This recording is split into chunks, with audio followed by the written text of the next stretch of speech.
first appeared in January 1849 in Marx's journal Neue Rheinische Zeitung. Engels wrote of how the class war in Marxian terms means that when socialist revolution happens, the class war happens, there will be primitive societies in Europe 2 stages behind, because they're not even capitalist yet. And he had in mind the Basques and the Bretons and the Scottish Highlanders and the Serbs, and he calls them racial trash, Abfälle, racial trash, and they will have to be destroyed, because being 2 stages behind in the historical struggle, it will be impossible to bring them up to the point of being revolutionary. You speak about the vulgarity and dirtiness of Slavic people, you see, and he thinks, for instance, that Poland has no reason to exist. The classes and the races, too weak to master the new conditions of life, must give way. They must perish in the revolutionary Holocaust. Karl Marx. Marx began it. He was the ancestor of modern political genocide, and I don't know that any European thinker of the modern period before Marx and Engels ever publicly advocated racial extermination. I can't find anything earlier, so I presume it starts with them.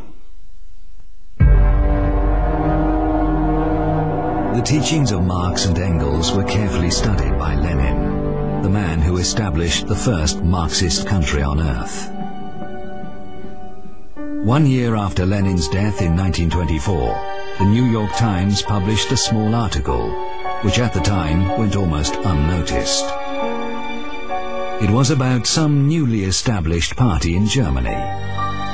The National Socialist Labour Party, of which Adolf Hitler is patron and father, persists in believing that Lenin and Hitler can be compared. Who's speaking? A certain Dr. Goebbels. On the speaker's assertion that Lenin was the greatest man, second only to Hitler, and that the difference between communism and the Hitler faith was very slight, a faction war opened with whizzing beer glasses. Amazing. The future Nazi propaganda minister Goebbels was openly declaring that the difference between Lenin's communism and the Hitler faith was very slight. As we read, it didn't go down well with potential voters, so the Nazis changed their tactics.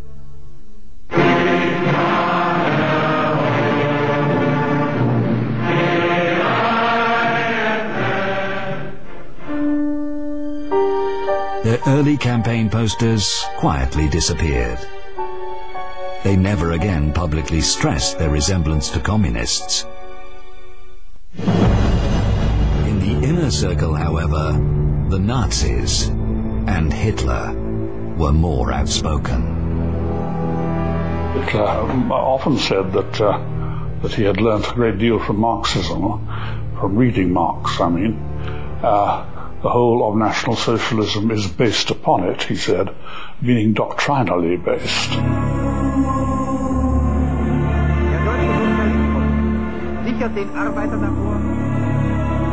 People keep forgetting that Nazi regime in Germany was also socialist.